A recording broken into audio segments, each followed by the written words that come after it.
નમસ્કાર વિદ્યાર્થી મિત્રો, હું બ્રિજેશ પટેલ, ગુજરાત માધ્યમિક અને ઉચ્ચતર માધ્યમિક શિક્ષણ બોર્ડ ગાંધીનગર વતી આપ સૌનું હાર્દિક સ્વાગત કરું છું.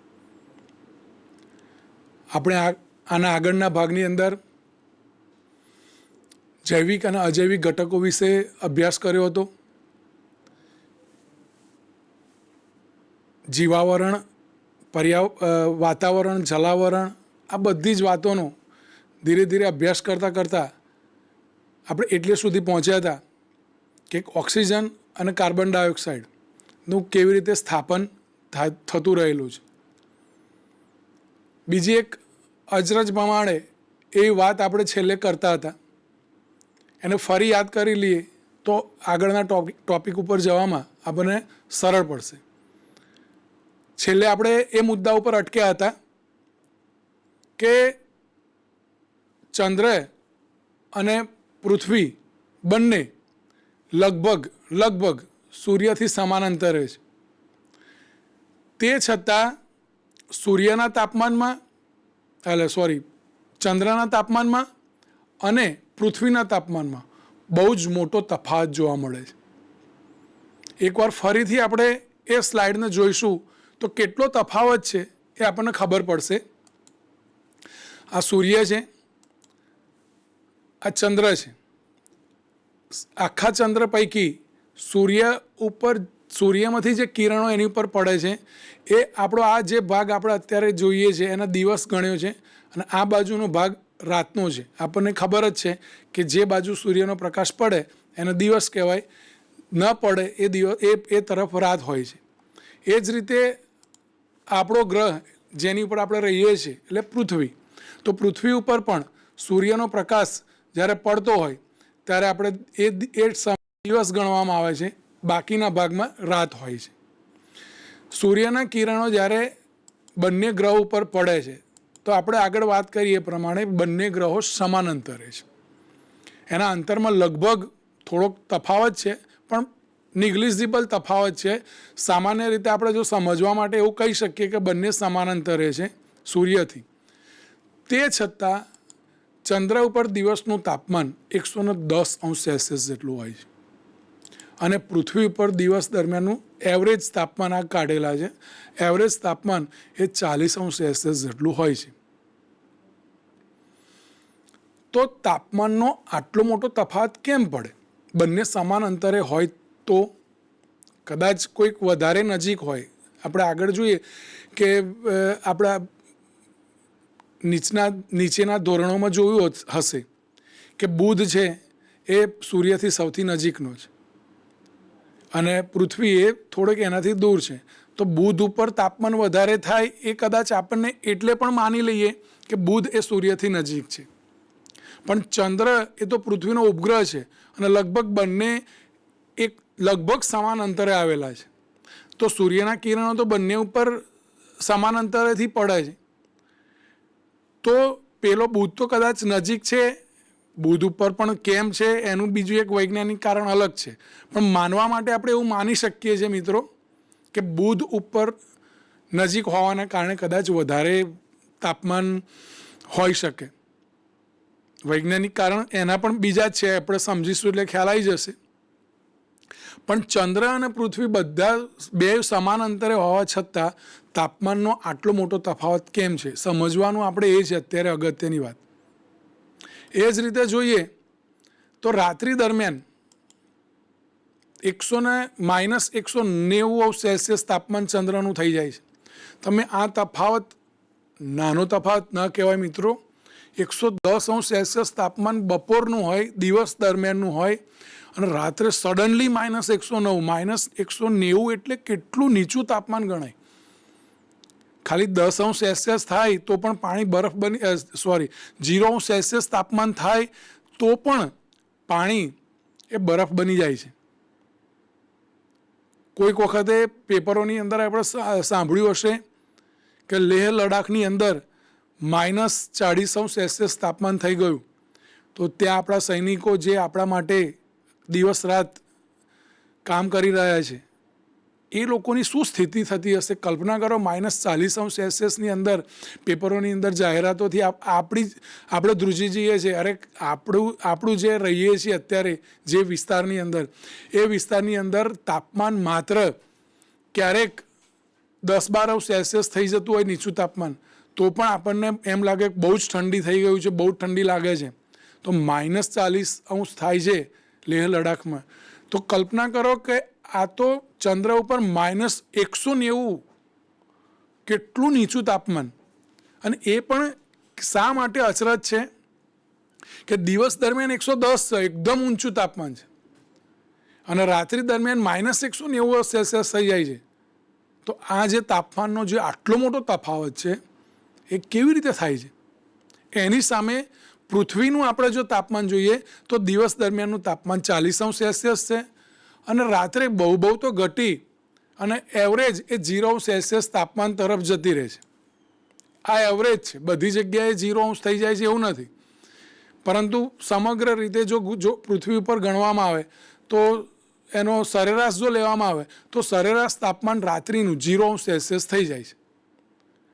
આપણે ઇમેજમાં જોઈએ તો દિવસ દરમિયાન 40 અને રાત્રિ 0°C, તો આ બહુ એટલો મોટો તફાવત નથી જેની સામે ચંદ્ર ઉપરનો તફાવત છે. તો આવું કેમ થતું હશે મિત્રો? તો ત્યાં આપણે આગળ જે પેલું જોયું હતું આગળના ભાગમાં કે પૃથ્વીની ફરતે ભગવાને મારા માટે, આપણા માટે, સમગ્ર જીવો માટે એક મસ્ત આવરણ ગોઠવેલું છે જેને આપણે કહીએ છીએ વાતાવરણ. મિત્રો, આ આબોહવાનો જે તાપમાનનો જે તફાવત છે એ તફાવતનું નિયંત્રણ એ વાતાવરણ કરે છે. ચંદ્ર ઉપર વાતાવરણ જ નથી. વાતાવરણ ન હોવાના કારણે શું થાય? તો સૂર્યના કિરણો સીધા જ ચંદ્ર ઉપર પડે. વાતાવરણ ન હોવાના કારણે સીધા જ કિરણો પડે અને ખૂબ જ ગરમી પેદા કરે. દિવસ દરમિયાન પૃથ્વી ઉપર એ જ કિરણો પડે છે, પણ એ તાપમાનમાં કેટલો વધારો કરી શકે છે? તો 40°C જેટલો જ વધારો કરે છે. 40°C, કોઈક વખતે વધારે ઉનાળાની અંદર ગરમી પડે તો 45-46°C તાપમાન કોઈક જગ્યાએ નોંધાતું હોય છે, ખાસ કરીને રણ પ્રદેશોની અંદર. પણ સામાન્ય રીતે જો પૃથ્વી પર જોવામાં આવે તો 40°C આજુબાજુનું તાપમાન રહેતું હોય છે. તો કેમ? તો એનું કારણ એક જ છે કે આપણી પૃથ્વીની ફરતે વાતાવરણનો એક મોટો પટ્ટો આવેલો છે. આ જે વાતાવરણનો જે પટ્ટો છે એ વાતાવરણનો જે પટ્ટો લગભગ 100 કિલોમીટર સુધી, તો ટ્રોપોસ્ફિયર અને સ્ટ્રેટોસ્ફિયર, આ જે સ્ફિયરો ઉપરાંત થર્મોસ્ફિયર ને મેસોસ્ફિયર, આવા ઘણા આવરણો છે, ઘણો લાંબો પટ્ટો છે. એ પટ્ટાની અંદર રહેલી જે હવા, ઘણા બધા વાયુઓનું મિશ્રણ જે શું કરે છે કે સૂર્યમાંથી આવતા જે કિરણો છે એ સૂર્યમાંથી આવતા કિરણોને આપણા સુધી આવતા એની જે ઉષ્મા છે, સૂર્યના કિરણોમાં રહેલી ઉષ્મા, એને ઓછી કરી દે છે. એટલે આપણે કહી શકીએ કે જે વાતાવરણની અંદર રહેલી હવા, એનું કારણ એ છે કે હવા એ ઉષ્માનું મંદ વાહક છે. આ ઉષ્માનું મંદ વાહક હોવાના કારણે જે કિરણો જે ગરમી પેદા કરે છે ચંદ્ર ઉપર, એટલી ગરમી પૃથ્વી ઉપર પેદા કરતા નથી, કારણ કે પૃથ્વી ઉપર વાતાવરણ છે. આ વાતાવરણ ઉષ્માનું મંદ વાહક છે. તો આપણને બીજો પ્રશ્ન થાય, તો રાત્રે કેમ એવું થાય? ચાલો દિવસે તો આપણે માની લઈએ કે સૂર્યના કિરણો પડ્યા, વાતાવરણથી એટલે ગરમી સીધી લાગી, પણ રાત્રે તો સૂર્યના કિરણો બેમાંથી એક ઉપર પડતા નથી પૃથ્વી ઉપર પડતા. આપણે અહીં જોઈ શકીએ છીએ કે પૃથ્વીનો જે બાકીનો ભાગ છે ત્યાં સૂર્યના કિરણો નથી, અને એમ ચંદ્રના પણ બાકીના ભાગ ઉપર સૂર્યના કિરણો નથી. તો ત્યાં કેમ આટલો બધો તાપમાનનો તફાવત થઈ જાય છે?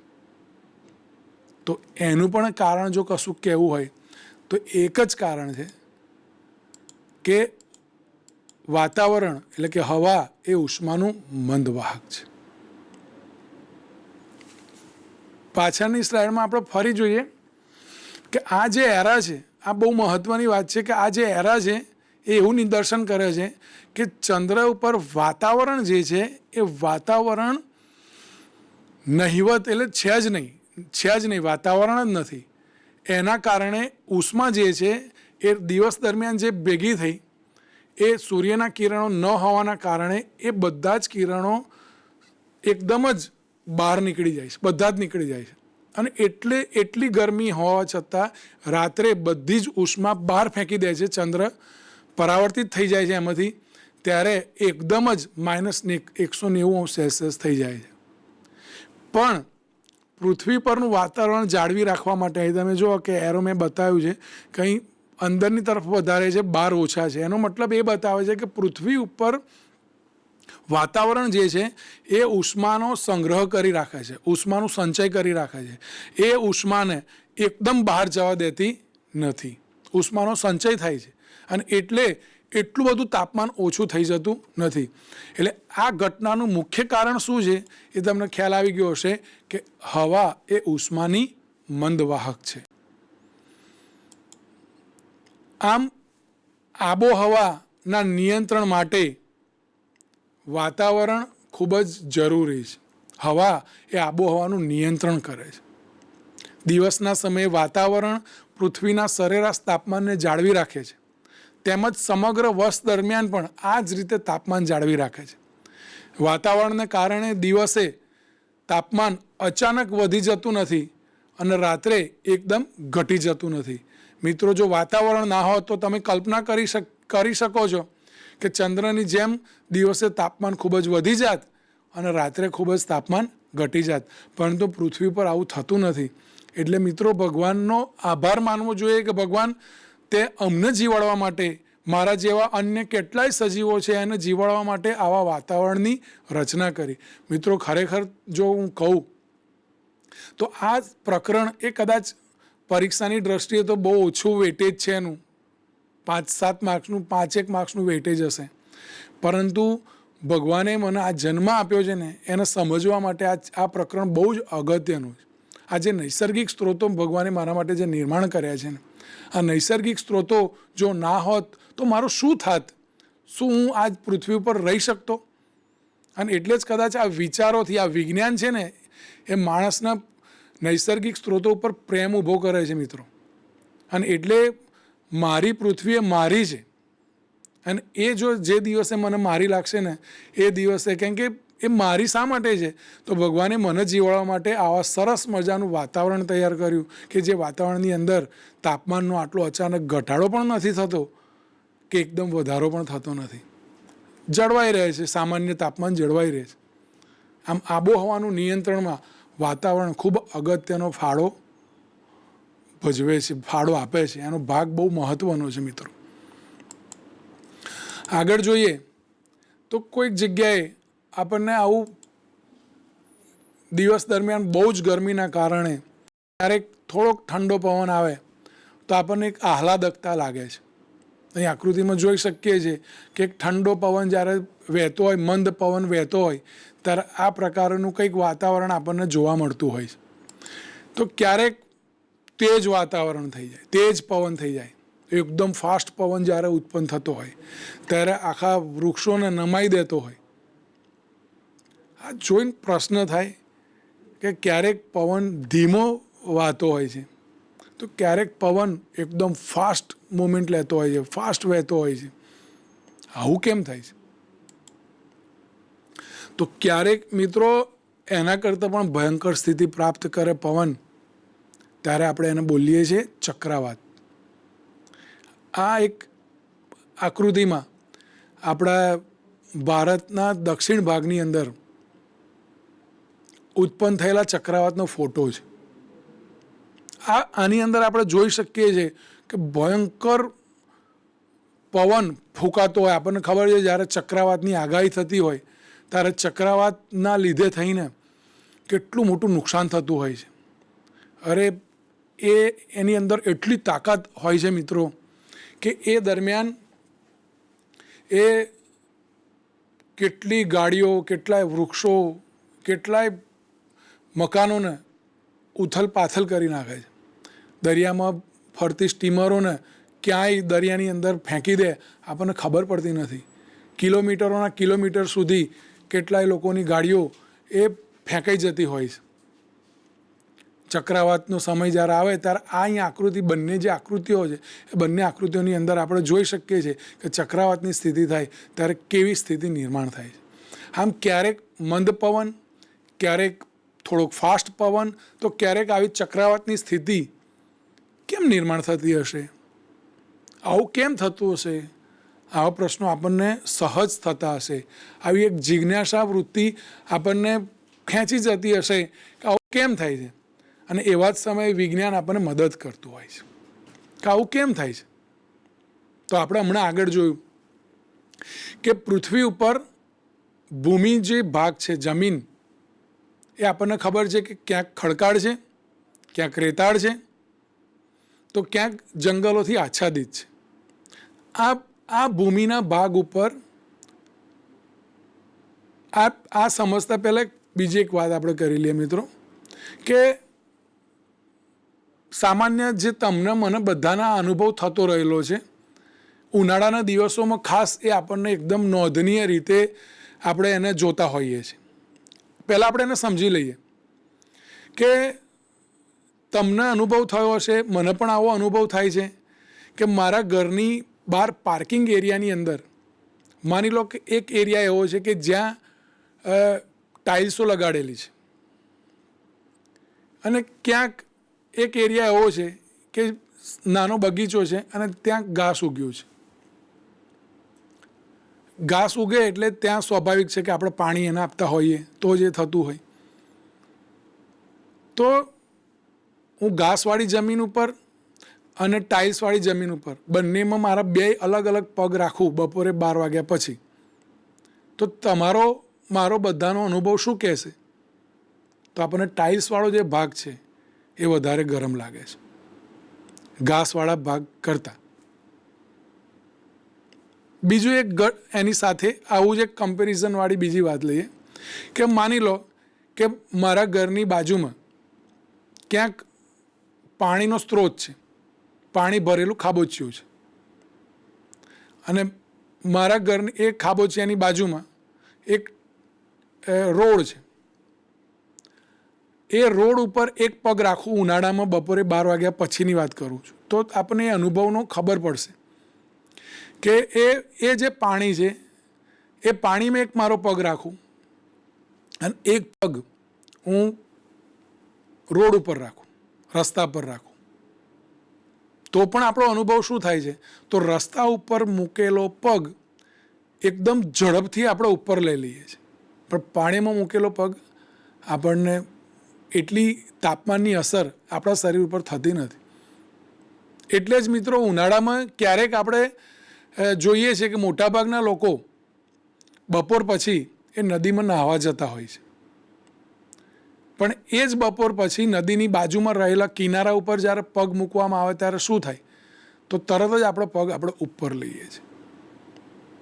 આ ઉદાહરણો દ્વારા આપણે મિત્રો શું સમજવું છે કે દિવસ દરમિયાન સૂર્યનો તડકો પાણી ઉપર પણ પડતો હોય અને જમીન ઉપર પણ પડતો હોય, તો દિવસ દરમિયાન આપણા બધાનો એ અનુભવ છે કે દિવસ દરમિયાન જમીન ખૂબ જ ગરમ થાય છે, ઝડપથી ગરમ થાય છે. એના સાપેક્ષે પાણી કેવું ગરમ થાય છે? ઓછું ગરમ થાય છે, ધીમે ધીમે ગરમ થાય છે, અને જમીન ખૂબ જ ઝડપથી ગરમ થઈ જાય છે. આ અનુભવ આવું થાય છે એટલા માટે જ આપણે જમીન ઉપર પગ તરત જ લઈ લઈએ છીએ અને પાણી ઉપર પગને ટકાઈ રાખીએ છીએ. આપણને એટલું દાહક અસર પાણી આપણને આપતું નથી ગરમીની, પણ જમીન તરત જ દાહક અસર આપે છે. આ એક જ ઘટના છે કે જે ઘટનાથી આપણે આગળ જે બધું જોયું કે મંદ પવન કેવી રીતે થાય છે, તેજ પવન કેવી રીતે ઉત્પન્ન થાય છે, અથવા તો ચક્રવાત કેવી રીતે ઉત્પન્ન થાય છે, આ જ ઘટના એની પાછળ જવાબદાર છે મિત્રો. આપણને થતું હશે કે શું આવી નાની સામાન્ય ઘટના એમાં શું થતું હશે? તમને પ્રશ્નો થતા જ હશે. તો ચાલો એ પ્રશ્નોનો જવાબ આપણે જોઈએ. એ પહેલાં આપણે જોઈએ કે ચક્રવાતના કારણે થયેલું આ એક નુકસાનની ઇમેજ છે કે તમે કલ્પના પણ ના કરી શકો કે આટલા ઊંડા મૂળ ધરાવતું વૃક્ષ પણ એકદમ ધરાશાયી થઈ જતું આપણને જોવા મળે છે. અને ક્યારેક જો બહુ જ ભયંકર ચક્રવાત હોય મિત્રો, તો વિમાન પણ ઉથલાઈ અને ફેંકી દેતું હોય છે. એરપોર્ટ ઉપર રાખેલું વિમાન પણ ઉથલી જતું હોય એટલી તાકાતથી પવન ફૂંકાતો હોય છે. તો આ પવનની અંદર આ તાકાત ઉત્પન્ન કેવી રીતે થઈ, આ ઉર્જા નિર્માણ કેવી રીતે થઈ? આપણને આ દ્રશ્યો જોઈને આપણને થાય કે પવન ખાલી આને ફેંકી દે છે આટલો બધો. તો એ પવનની અંદર આ તાકાત આવે છે ક્યાંથી, આ ઉર્જા આવે છે ક્યાંથી? આપણને ઘણા બધા પ્રશ્નો આ પ્રકરણની અંદર, કુદરતને સમજવા માટેનું આ સરસ પ્રકરણ છે.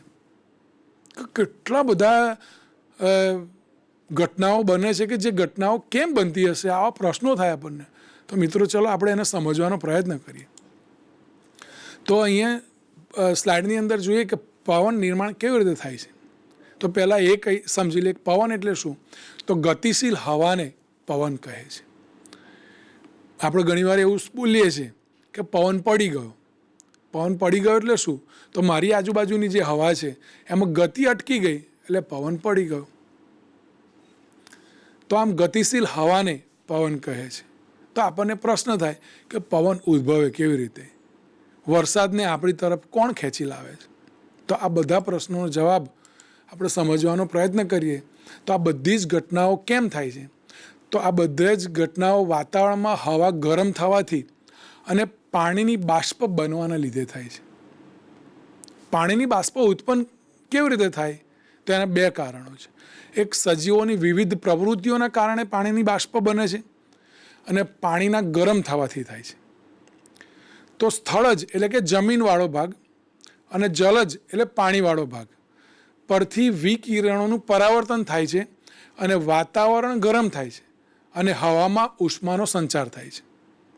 આ આખી વૈજ્ઞાનિક વૈજ્ઞાનિક સમજ છે મિત્રો કે થાય છે શું. તો જમીન અને જલજ બંને ભાગ જે છે એ બંને ભાગ ઉપર સૂર્યના કિરણો પડે છે. આ કિરણો પડે એટલે એ કિરણોનું જે વિકિરણો જે સૂર્યના પડે છે એનું પરાવર્તન થાય છે. એ જ્યારે પાછા હવામાં ફેંકાય ત્યારે વાતાવરણ, આગળ મેં કહ્યું એ પ્રમાણે કે હવા એ ઉષ્માનું મંદ વાહક છે. એટલે પરાવર્તિત થયેલા કિરણોને પોતે વાતાવરણની અંદર પકડી રાખે છે અને એટલે વાતાવરણ ગરમ થાય છે. આ ગરમ થયેલું વાતાવરણ એ શું થશે? તો હવાની અંદર એ જે ગરમ ઉષ્મા છે એ ઉષ્માનો સંચાર થાય છે. એટલે કે હવાની અંદર એ ઉષ્મા જળવાઈ રહે છે, પકડી રહે છે. એના કારણે શું થાય છે? તો એના કારણે ક્યાંક આવી સ્થિતિ નિર્માણ થાય છે. અને બરાબર આપણે હમણાં આગળ વાત જે કરી એના દ્વારા આપણે આ ઇમેજ દ્વારા એને સમજી લઈએ કે આ ઉપરનો જે ભાગ છે, આ જે ભાગ જ્યાં લખ્યું છે ડે એટલે કે દિવસ દરમિયાન, અહીં સૂર્ય છે. સૂર્ય આ જમીન છે અને અહીં દરિયો છે. જમીન અને દરિયો અને અહીંયા એની ઉપર સૂર્યના કિરણો પડે છે. મેં આગળ આપણને એક ઉદાહરણ આપ્યું કે મારા ઘરની આજુબાજુ પાણીનું ખાબોચિયું છે અને રસ્તો છે. બંનેમાં હું પગ મૂકીશ તો કોણ વધારે ગરમ થયેલું હશે એવો અનુભવ થાય છે. તો રસ્તો આપણને ગરમ થયેલો આપણને અનુભવાય છે. એમ અહીં પણ આપણે જો જોઈએ તો આ જે દિવસ દરમિયાન આ જે જમીનવાળો જે ભાગ છે, લેન્ડ, એ વધારે ગરમ થશે દરિયાના પાણીના પ્રમાણમાં. હવે વિજ્ઞાન શું કહે છે કે સૂર્યની ગરમી જ્યારે જમીન ઉપર પડે, જમીન ખૂબ જ ગરમ થાય દિવસ દરમિયાન અને દિવસ દરમિયાન પાણી થોડુંક ઓછું ગરમ થયેલું હોય છે. દિવસ દરમિયાન આ જમીન ઉપરની જે હવા છે એ ખૂબ જ ગરમ થવાના કારણે હવા પાતળી બને છે. પાતળી હવા બને એટલે આપણને બધાને ખબર છે કે પાતળી બનેલી હવા અહીં આ જે ધુમાડો જે નિદર્શન કરે છે એના માટેનું ઘરમાંથી નીકળતો જે ધુમાડો છે એ આપણને દર્શાવે છે કે પાતળી બનેલી હવા એ ઉપરની તરફ જાય છે. ઉપરની તરફ જ્યારે જાય ત્યારે ત્યાં નીચે જે જગ્યા પડી ને, જે હવાના અણુઓ ઉપર ગયા, પાતળી હવા બની એટલે હવાના અણુઓ ઉપર ગયા, હલકા બન્યા. એટલે એ હલકા બન્યા એટલે ઉપર જે ગઈ તો ત્યાં જગ્યા પડી, ત્યાં એને કહેવામાં આવે છે નીચું દબાણ પેદા થયું. આ નીચું દબાણ જે પેદા થયું ત્યાં શું થશે? તો અહીં સાથે બીજી ઘટના કે સમજી લઈએ કે દરિયો છે, દરિયાની સપાટી એ જમીનની સપાટી કરતાં ઓછી ગરમ થાય છે. દિવસ દરમિયાન ગરમ થાય છે પણ ઓછી ગરમ થાય છે, જેથી એની હવા એ હવા જમીનની સપાટી ઉપર રહેલી હવા કરતાં ઘટ હશે. દરિયા પરની હવા ઘટ હવા જે છે એ જે હલકું દબાણ ઉત્પન્ન થયું છે એ હલકા દબાણ તરફ ધસારો કરશે. કેમ? કેમ કે જે પેલી જમીન ઉપરની હવા ઉપર ગઈ એ ઉપર ગઈ એટલે જ્યાં વેક્યુમ ઉત્પન્ન થયો એ વેક્યુમને પૂરવા માટે દરિયા ઉપરની જે ભારે હવા છે એ વધારે દબાણ કરશે જમીન ઉપર. અને એટલે શું થશે? તો દરિયા પરની હવા એ જમીન ઉપરની હવા તરફ ધસારો કરશે. તો આગળ પણ કહ્યું કે ગતિશીલ હવાને શું કહીએ છીએ? પવન. તો આમ પવન નિર્માણ થયો. તો આ પવન દિવસ દરમિયાન પવન ક્યાં ગયો? તો દરિયાથી જમીન તરફ. આમ દિવસ દરમિયાન આ યાદ રાખો મિત્રો કે દિવસ દરમિયાન પવનની દિશા કઈ હોય છે? તો દરિયાથી જમીન તરફ હોય છે. કેમ હોય છે એ આપણે હમણાં જોયું. ફરી સમજી લઈએ કે જમીન છે વધુ ગરમ થાય છે, દરિયો ઓછો ગરમ થાય છે. જમીન વધુ ગરમ થવાના કારણે જમીન ઉપર રહેલી હવા પાતળી બનીને ઉપરની તરફ જાય છે. એ ઉપર જાય એટલે ત્યાં હલકું દબાણ નિર્માણ થાય છે. એ જગ્યાને પૂરવા માટે દરિયા ઉપર રહેલી જે હવા છે જે ઝડપથી એની પર ધસી આવે છે, જેને આપણે પવન કહીએ છીએ, અને એ ધસી આવી અને પોતે એની જગ્યા પૂરવાનો પ્રયત્ન કરે છે. અને આ પ્રક્રિયા સતત ચાલે છે. આમ સતત પવન વહેતો હોય છે. આમ દિવસ દરમિયાન પવનની દિશા કઈ હોઈ શકે? તો દરિયાથી જમીન તરફ. એ જ રીતે રાત્રે શું થાય છે? તો રાત્રે અહીંયા જુઓ તમે, તો રાત્રે હવે ફરી આપણે એને પેલી ઘટનાને યાદ કરી લઈએ. ઇમેજને પછી જોઈએ આપણે. ફરી આપણે યાદ કરીએ કે તમારો મારો બધાનો એક અનુભવ બીજો પણ છે કે રાત્રે જમીન જેટલી દિવસે ગરમ થાય છે ને એટલી જ ઝડપથી રાત્રે જમીન ઠંડી પણ થઈ જાય છે. પણ નદીનું પાણી, તળાવનું પાણી કે દરિયાનું પાણી દિવસે જેટલું ગરમ થાય છે, દિવસે એ ગરમીના કારણે ગરમ થાય છે, પણ રાત્રે એ ઝડપથી ગરમીને મુક્ત કરી શકતું નથી. જેટલી ઝડપથી જમીન મુક્ત કરે છે એટલી ઝડપથી દરિયાનું પાણી, જમીન અથવા તો તળાવનું પાણી કે નદીનું પાણી એ ઉષ્માનું વ્યય એટલો ઝડપથી કરી શકતું નથી જેટલું જમીન કરે છે. એટલે શું થાય કે સાંજ પડતા જ, રાત પડતા જ જેવો સૂર્ય આથમી જાય કે તરત જ તમારો મારો બધાનો વ્યવહારમાં અનુભવ છે કે જમીન એકદમ ઠંડી થઈ જાય અને રાત્રે તો ખૂબ જ ઠંડી થઈ જાય. અને દરિયો જે છે એનું પાણી થોડું ગરમ રહે. હવે અહીં આકૃતિમાં આપણે જોઈએ તો રાત્રે જે છે એ કુલ લેન્ડ, ઠંડી થઈ ગઈ જમીન, સૂર્ય તો છે નહીં એટલે એને ગરમી મળવાની નથી, એટલે એ પોતાની બધી જ ગરમીને વાતાવરણની અંદર ફેંકી દે છે અને ઠંડી થઈ જાય છે. આ બાજુ દરિયો છે એટલી ઝડપથી ગરમીને વાતાવરણની અંદર ફેંકી શકતો નથી. એટલે શું થશે? તો દિવસ કરતાં ઉલટું વાતાવરણ નિર્માણ થયું કે હવા કોની પાતળી થશે? તો દરિયા ઉપરની જે હવા છે એ ગરમ છે, હુંફાળી છે, અને એટલે એ હવા પાતળી થશે અને એ પાતળી હવા ઉપરની તરફ જશે. એટલે ત્યાં હલકું દબાણ રાત્રે ક્યાં નિર્માણ થશે? દરિયામાં. અને ભારે દબાણ ક્યાં છે? જમીન પર. તો એ ધસારો ભારે દબાણ તરફથી હલકા દબાણ તરફ જશે, જમીનથી દરિયા તરફ.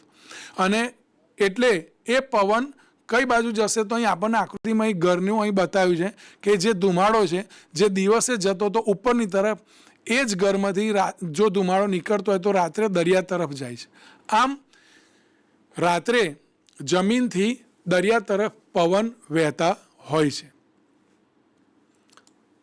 તો આમ દિવસ દરમિયાન જમીન પરની હવા પાતળી બને છે અને પાણી પરની હવા ઘટ બને છે. આથી ઉલટું રાત્રિ દરમિયાન પાણી પરની હવા પાતળી બને છે અને જમીન પરની હવા ઘટ બને છે. તો હવે સમજાઈ ગયું હશે કે દિવસે પવન દરિયાથી જમીન તરફ અને રાત્રે પવન જમીનથી દરિયા તરફ જાય છે. તો આમ હવાની આ છઠ્ઠી ઉપયોગિતા હતી કે હવા શું કરે છે? પવન નિર્માણ કરે છે. મિત્રો, અત્યારે પ્રયોગ અહીં બતાવવો શક્ય નથી, પરંતુ આપણને પુસ્તકની અંદર એ પ્રયોગ આપણને આપેલો છે. આપણે સમજીએ કે પ્રયોગ તમે પુસ્તક વાંચશો તો એની અંદર એ પ્રયોગ કઈ રીતે આપ્યો છે. એ પ્રયોગ આપણે ઘરે પણ કરી શકીએ છીએ. આપણે સમજી લઈએ પહેલાં એને, પછી આગળની સ્લાઇડમાં જોઈશું.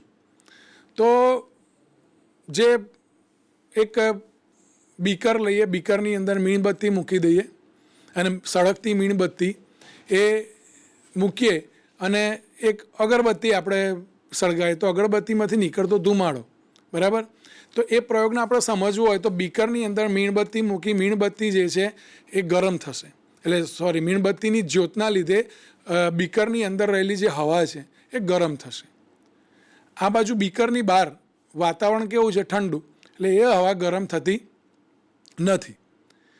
એ હવા ગરમ થતી નથી એટલે શું થાય?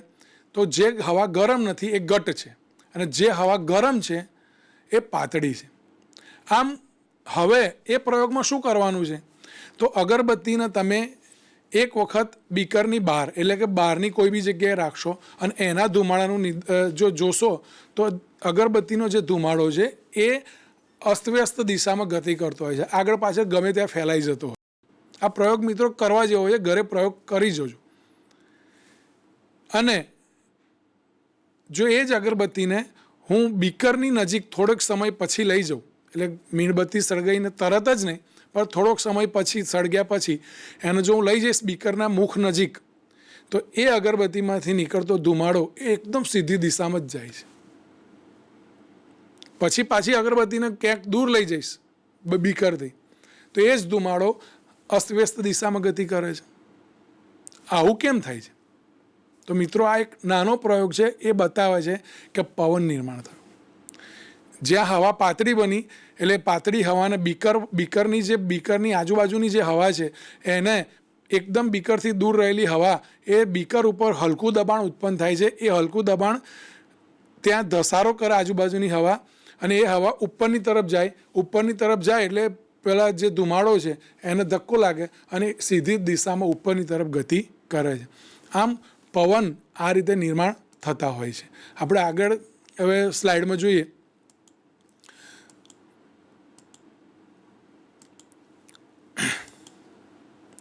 તો આની ઉપરથી મિત્રો એક પ્રશ્ન પૂછું છું, શું આવી રીતે પર્વતીય અને ખીણ પ્રદેશોમાં નીચું અને ઊંચું દબાણ સર્જાતું હશે? આ એક પ્રશ્ન છે.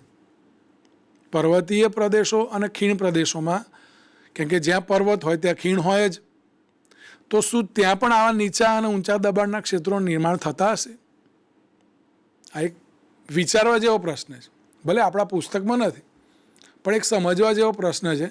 જેમ દરિયા અને જમીનની વાત આપણે જોઈએ કે દરિયા અને જમીનમાં દિવસ દરમિયાન દરિયામાંથી જમીન તરફ પવનો ઉત્પન્ન થાય છે, વહેતા હોય છે, અને રાત્રે જમીનથી દરિયા તરફ જતા હોય છે. તો શું પર્વતીય પ્રદેશોમાં આવું થતું હશે? પર્વતથી ખીણમાં પવન ક્યારે જતો હશે અને ખીણમાંથી પર્વતમાં પવન ક્યારે જતો હશે, પર્વત તરફ ક્યારે જતો હશે, પર્વતની ટોચ તરફ ક્યારે જતો હશે? આવા ઘણા બધા પ્રશ્નો એ આપણને થતા હોય છે. હું આ પ્રશ્ન તમને પૂછું છું, શું આવી ભાત નિર્માણ તમે કરી શકો અથવા તો સમજવું હોય તો કઈ રીતે સમજી શકાય? તો ચાલો મિત્રો આપણે એને એક સ્લાઇડમાં એને પણ આપણે જોવાનો પ્રયત્ન કરીએ કે કેવી રીતે પર્વતીય અને ખીણ પ્રદેશોમાં ઊંચા અને નીચા દબાણના ક્ષેત્રોનું નિર્માણ થાય છે. અહીં એક આકૃતિ દ્વારા આપણે એને સમજવાનો પ્રયત્ન કરીએ કે અહીં આપણે જોઈએ આ દિવસની આકૃતિ છે. દિવસ દરમિયાન અહીં પર્વતો છે અને અહીં આ ખીણ છે. એ જ રીતે અહીં રાત્રિની ઇમેજમાં પણ આપણે જોઈએ કે આ પર્વતો છે અને આ ખીણ છે. એના એ જ પર્વતો છે, એની એ જ ખીણ છે. ખાલી બદલાય છે શું? તો દિવસ છે અને રાત છે. દિવસે સૂર્ય હોય છે, રાત્રે સૂર્ય હોતો નથી. સૂર્ય હોવાના કારણે શું થાય? તો આપણને આગળ જ જોયું આપણે કે આ જે ખીણ પ્રદેશ છે એના કરતાં આ જે પર્વતનો જે ભાગ છે, જે એની સીધી ઉપલી સપાટી છે, એ ઉપલી સપાટી ઉપર સૂર્યના સીધા જ કિરણો પડે છે. અને સૂર્યના આ સીધા જ જે કિરણો જે પડે છે એ સીધા કિરણો પડવાના કારણે ઝડપથી પર્વત ગરમ થાય છે. એના કરતાં સૂર્યના કિરણોને ખીણમાં જવા માટે વધારે અંતર કાપવું પડતું હશે. અને ખીણ પ્રદેશોની અંદર દિવસ દરમિયાન એ જે કિરણો છે એટલી બધી ગરમી પેદા એની સપાટીને એટલા ગરમ કરતા નથી જેટલા પર્વતની ટોચ ઉપરની સપાટી ગરમ થયેલી હોય છે. તો અહીં ફરી પાછી પેલી સ્થિતિ નિર્માણ થઈ કે પર્વતની જે ટોચ છે એ ગરમ થાય એની સપાટી ગરમ થાય, પર્વતીય સપાટી, એટલે ત્યાં શું થશે? હવા ગરમ થશે એટલે પાતળી બનશે, પાતળી હવા ઉપરની તરફ જશે, એટલે નીચું દબાણનું ક્ષેત્ર ક્યાં નિર્માણ થશે? તો આ જે ભાગ છે આપણો, આ બાજુનો જે ભાગ છે, આ ભાગ અને આ ભાગ, ત્યાં નીચા દબાણના ક્ષેત્રો ઉત્પન્ન થશે. અને ખીણ પ્રદેશની અંદર હવા ગરમ છે, એટલી બધી ઠંડી છે, સોરી, એ ઠંડી હોવાના કારણે એ ઘટ છે. અને એટલે શું કરશે? તો ખીણની અંદર રહેલા જે હવાના અણુઓ છે એ હવા પાતળી જ્યાં બની છે એ તરફ દબાણ કરશે. એટલે કે અહીં પર્વતની ટોચ તરફ નીચું દબાણ છે અને ખીણની અંદર ભારે દબાણ છે. આ ભારે દબાણના અણુઓ ઉપરની તરફ નીચા દબાણ તરફ ગતિ કરશે. આમ દિવસ દરમિયાન ખીણમાંથી પર્વત તરફ પવનની દિશા હોય છે. એટલે કે ખીણમાં ભારે દબાણ હોય અને પર્વતમાં નીચું દબાણ હોય, હલકું દબાણ હોય. આનાથી ઉલટું, એટલે આની ઉપરથી એ તો ખ્યાલ આવી ગયો હશે કે પવનની દિશા કઈ હશે? તો ખીણથી પર્વતની સપાટી તરફ.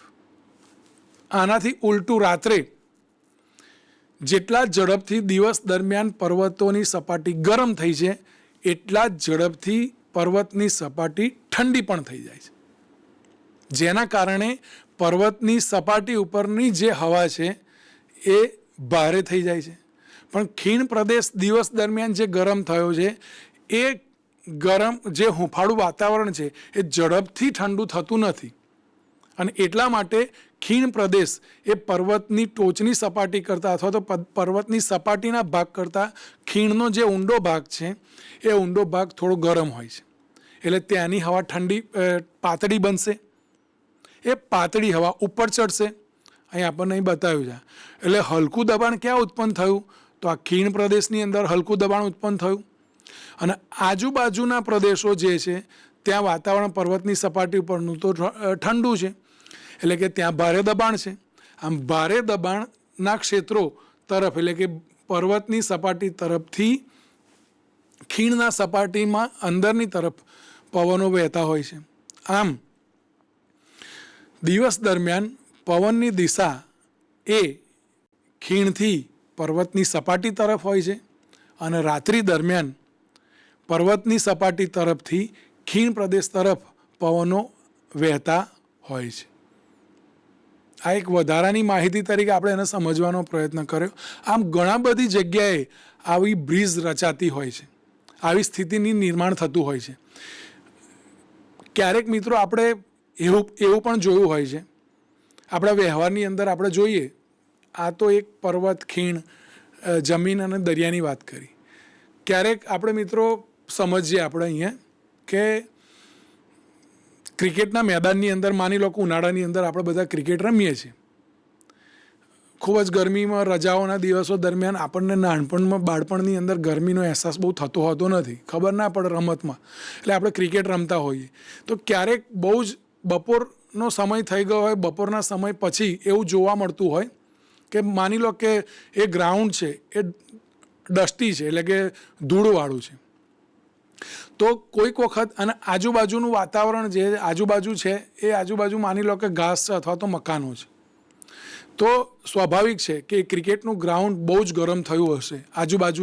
આજુબાજુના જે મકાનોની જગ્યા છે અથવા તો ઘાસ છે ઉગેલું, એ સપાટી કરતાં જે જમીન છે એ જમીનનો જે ભાગ છે, આપણે જે ક્રિકેટનું ગ્રાઉન્ડ કે જ્યાં ધૂળના રચકણો છે, ધૂળવાળું ગ્રાઉન્ડ, હું પેલું ગ્રાઉન્ડ નથી કહેતો,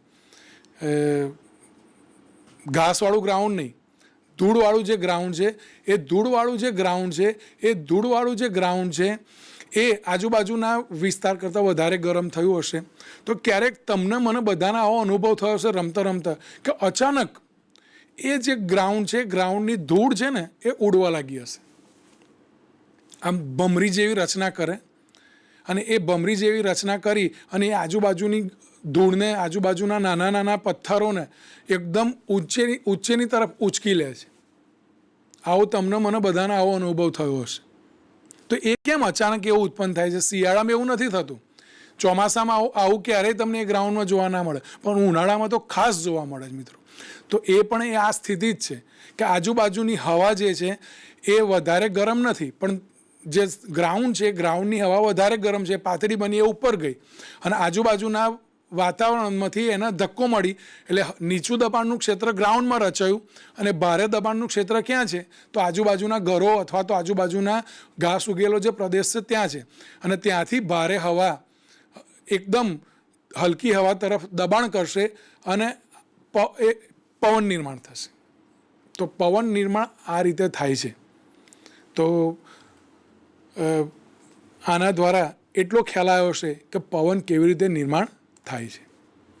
આમ હવાની બધા જ પ્રકારની ગતિ વાતાવરણની વિવિધ પ્રક્રિયાઓનું પરિણામ છે. હવા એટલે પવન ઉત્પન્ન થવાના અન્ય બીજા પણ પરિબળો છે, માત્ર આ જ સ્થિતિ છે એવું નથી. આ બહુ અગત્યની છે, પણ એ સિવાય પૃથ્વીની પરિભ્રમણની ગતિ, પવનના માર્ગમાં આવતા પર્વતીય શૃંખલાઓથી જે હવા અવરોધાય છે એમાં પણ પવનની વધઘટ થતી હોય છે. આ પરિબળો પણ એમાં અસર કરતા હોય છે. તો બીજું એક છે કે વરસાદ લાવવામાં પણ આપણને મદદરૂપ થાય છે હવા. કેવી રીતે થાય છે તો એ આપણે સમજી લઈએ કે વરસાદ કેવી રીતે આવે છે. તો પૃથ્વી ઉપર સપાટીય જળ છે, તળાવ, નદીઓ, સરોવરો, દરિયો, આ બધા સપાટીય જળ છે. તો કેટલુંક જળ છે ગ્રાઉન્ડ લેવલનું જળ એટલે કે ભૂગર્ભીય જળ છે. કોઈક પ્રક્રિયાઓ દ્વારા ભૂગર્ભીય જળ ઉપર આપણે બધા લોકો એ બોર દ્વારા પાણીને ખેંચી લાવીએ છીએ ઉપર. વનસ્પતિ પણ ભૂગર્ભીય જળનો ઉપયોગ એ પોતાના દેહધાર્મિક ક્રિયાઓ માટે વાપરે છે અને એ પણ ભૂગર્ભીય જળના સપાટી ઉપર કોઈ પણ સ્વરૂપે લાવે છે. સપાટી ઉપરનું પાણી અને ભૂગર્ભીય જળ એ બંને સપાટી ઉપર જ્યારે આવે ત્યારે સૂર્યના કિરણો એની ઉપર પડે છે. અહીં આપણે આકૃતિમાં જોઈએ છીએ કે સૂર્યના કિરણો જ્યારે આવા પાણી ઉપર પડે ત્યારે પાણીના અણુઓ એ બાષ્પમાં રૂપાંતર થાય, એટલે એનું ઇવોપરેશન થાય. ઇવોપરેશન એટલે બાષ્પીભવન. પાણીના અણુઓનું આગળના પ્રકરણની અંદર આપણે જોઈ ગયા કે બાષ્પીભવન કેવી રીતે થાય છે. પહેલા પ્રકરણમાં એની બહુ વિસ્તૃત ચર્ચા છે બાષ્પીભવન એટલે શું. તો પાણીના અણુઓ એના ઉત્કલન બિંદુ સુધી પહોંચવા છતાં એ બાષ્પ સ્વરૂપમાં ફેરવાઈ જાય એને બાષ્પીભવન કહીએ છીએ. એટલે અહીં આપણે જોઈએ કે આ ભૂગર્ભીય જળ અને સરફેસ સપાટી પરનું પાણી એ બંને ગરમ થાય સૂર્યની ગરમીના કારણે અને આવું એનું બાષ્પીભવન થાય. જેમ જેમ એ ઉપર જાય એમ સપાટી પરનું તાપમાન કરતાં ઉપરનું તાપમાન થોડુંક ઓછું હોય છે. અને એ ઓછું હોવાના કારણે શું થશે તો એ પાણી જે છે એ પાણી બાષ્પ સ્વરૂપે હતી એના બદલે જેમ જેમ એ ઉપર ચડશે એમ એ ફેલાશે, પાતળી બનશે. અને જેમ જેમ એ પાતળી હવા ઉપર જઈને ફેલાશે અને ફેલાઈ અને એ ઉપર જતાં ઠંડી પડતી જાય છે. એટલે કે એનું કન્ડેન્સન થાય છે. કન્ડેન્સન એટલે ઠંડુ પડવું. એટલે એ જે હવા છે અહીં આપણે જોઈએ તો બાષ્પીભૂત હવા ફેલાઈ ગઈ એ બતાવે છે. બાષ્પીભવન પામ્યા પછી પાણીની બાષ્પ આ રીતે ફેલાઈ જાય છે. એ ફેલાઈ ગયેલી બાષ્પ એ ઉપર ચડી અને કન્ડેન્સ થાય છે. કન્ડેન્સ થાય એટલે ઠંડી પડે છે. અહીં સમજીએ મિત્રો કે ઠંડી પડે એટલે શું થાય. તો મેં બધાના ઘરે આ બનતી એક ઘટના આપણે જોઈ હશે કે તપેલીની અંદર પાણીને ગરમ કરીએ તો ગરમ થયેલા પાણીના અણુઓ અને એને જો તપેલીને ઢાંકી દઈએ તો ક્યારેક આપણે પાણીના ટીપા એ તપેલાના ઢાંકણા ઉપર આપણને જોવા મળે છે. એ ઢાંકણા ઉપર પાણીના ટીપા ક્યાંથી આવે છે તો પાણીની જે બાષ્પ છે ઉપર જાય તો તપેલીમાં જેટલું તાપમાન છે એટલું તાપમાન એ પાણી જે તપેલાનું ઢાંકણું છે એની ઉપર હોતું નથી. અને એટલે પાણી આપણને ખબર છે કે ઠંડુ થાય એટલે બાષ્પ જ્યારે ઠંડી થાય પાણીની બાષ્પ ઠંડી થાય ત્યારે શું થાય તો પાછું પાણી બની જાય. એમ અહીં આકૃતિમાં આપણે જોયું કન્ડેન્સેશનની જે સ્થિતિ થાય આકૃતિમાં આપણે જે કન્ડેન્સેશનની જે સ્થિતિ થાય છે એ કન્ડેન્સેશનની સ્થિતિમાં શું થાય કે ઘણી બધી પાણીની બાષ્પ ભેગી થાય. એ ક્યાં ભેગી થાય તો વાતાવરણની અંદર માત્ર પાણીની બાષ્પ નથી હોતી, ધૂળના રજકણો પણ હોય છે. એ નિલંબિત કણો હોય છે. એ જે ધૂળના નિલંબિત કણો છે એ નિલંબિત કણોની આજુબાજુ પાણીની બાષ્પ એ ચોંટી જાય છે. અને એવા એક નહીં અસંખ્ય ટીપાઓ પાણીની આજુબાજુ જે ધૂળના રજકણો છે નિલંબિત કણો છે અથવા તો પાણીનું મોટું ટીપું છે એની આજુબાજુ સરફેસ ટેન્શનના કારણે એ ચોંટી જાય છે. એ ચોંટી જઈ અને નાના નાના નાના નાના ટીપાઓ ભેગા થાય છે અને એ ટીપાઓ ભેગા બની અને એક મોટું આવું એક સ્વરૂપ નિર્માણ કરે જેને આપણે વાદળ કહીએ છીએ. આમ વાદળ બંધાય છે અને એ વાદળ જ્યારે બહુ જ વિપુલ પ્રમાણની અંદર પાણી ભેગું થશે અને એ પાણી ખૂબ જ એકઠું થઈ જશે. આ આખી ઘટના ઉનાળા દરમિયાન મિત્રો બનતી હોય છે અને ઉનાળા દરમિયાન સમગ્ર ઉનાળા દરમિયાન પાણી સખત ભેગું થાય છે અને એ ભેગું થઈ એ પાણી હવાની અંદર ઉપર એટલું બધું ભેગું થાય, એટલી બધી એની બાષ્પ છે, એનું ઠંડક થતી હોય અને ઠંડક થવાના કારણે વાદળો બંધાતા હોય છે. એ વાદળો એ શું છે તો ધૂળના નિલંબિત હવાના નિલંબિત કણો, ધૂળના રજકણો અને પાણીની બાષ્પ આ બધું જ ભેગું થઈ અને વાદળો નિર્માણ થાય છે. આ વાદળોની અંદર પાણી એટલી બધી સંતૃપ્ત અવસ્થામાં જ્યારે જાય, એકદમ વાદળો પાણીને નીચે ફેંકતા નથી. જ્યારે સંતૃપ્ત અવસ્થા થઈ જાય ત્યારે સંતૃપ્ત અવસ્થા થઈ ગયા પછી એકદમ સંઘનન થાય છે, એટલે કે સંગઠિત થયેલા કણોનું સંઘનન થાય.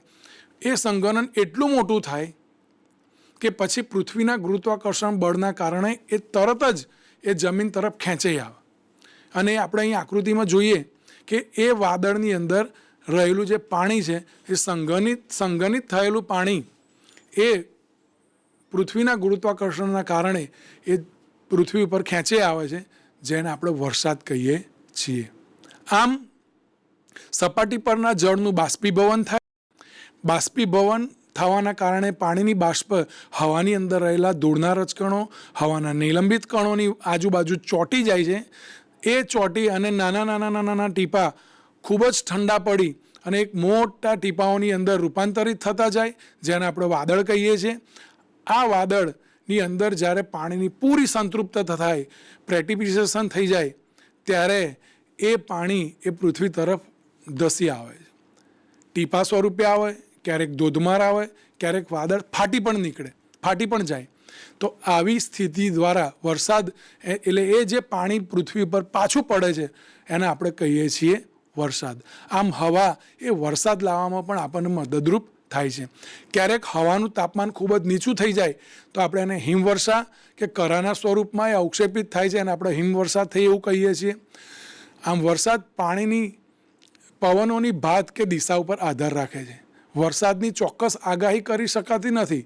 સાચી જ આગાહી પડશે એવું આપણે ઠોસપણે કહી શકતા નથી. આગાહી કરી શકીએ પણ એ સાચી જ પડશે એવું આપણે કહી શકતા નથી, કેમ કે પવનોની ભાત ઉપર અને દિશા ઉપર આધાર રાખે છે.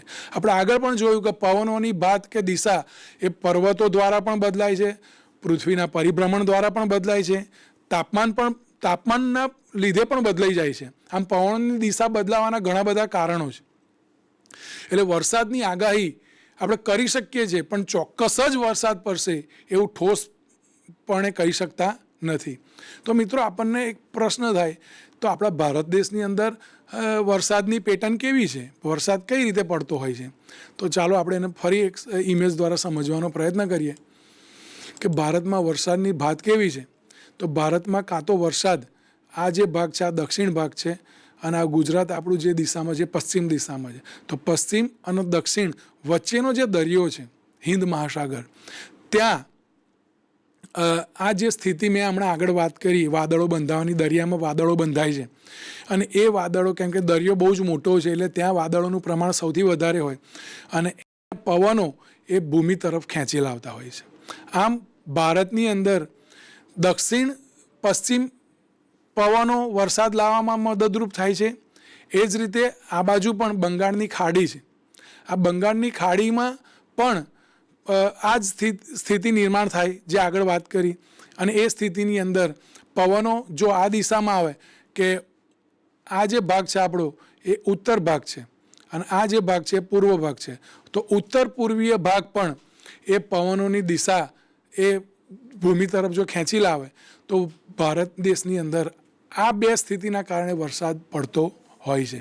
એક દક્ષિણ પશ્ચિમ ભાગ અને ઉત્તર પૂર્વીય ભાગ, આ બે ભાગમાં પવનોની દિશા જો હોય અને જો ભૂમિ તરફથી પવનો સતત વહેતા જાય તો સરસ મજાનો વરસાદ એ ભારત દેશ ઉપર આવતો હોય છે. આમ ક્યારેક તમે એવું સાંભળ્યું હશે મિત્રો બીજી એક ઇમેજ છે કે જે ઉત્તર પૂર્વીય ટ્રેન્ડ કેવો હોય છે એને એકલો ટ્રેન્ડ ઉત્તર પૂર્વીય ટ્રેન્ડ છે.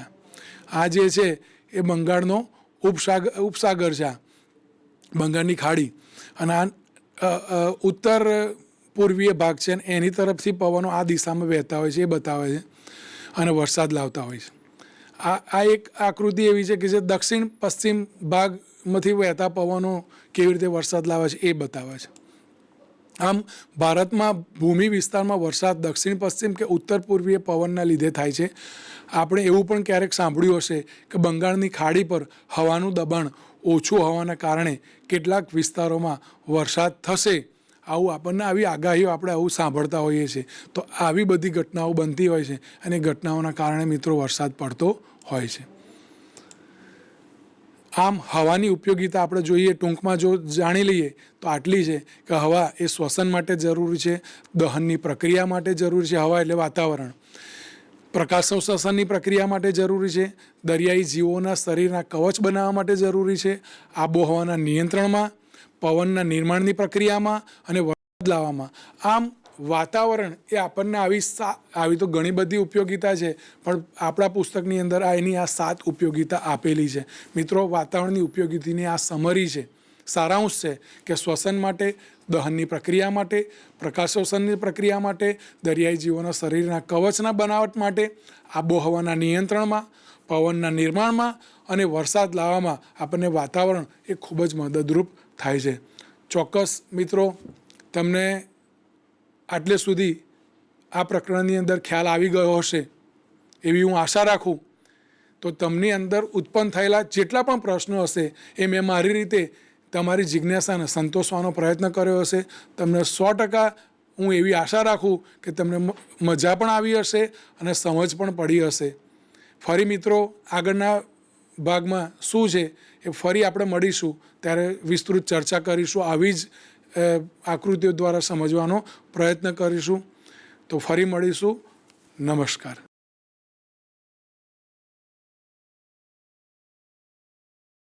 21મી સદી આપણને કારકિર્દીની અનંત તક આપે છે.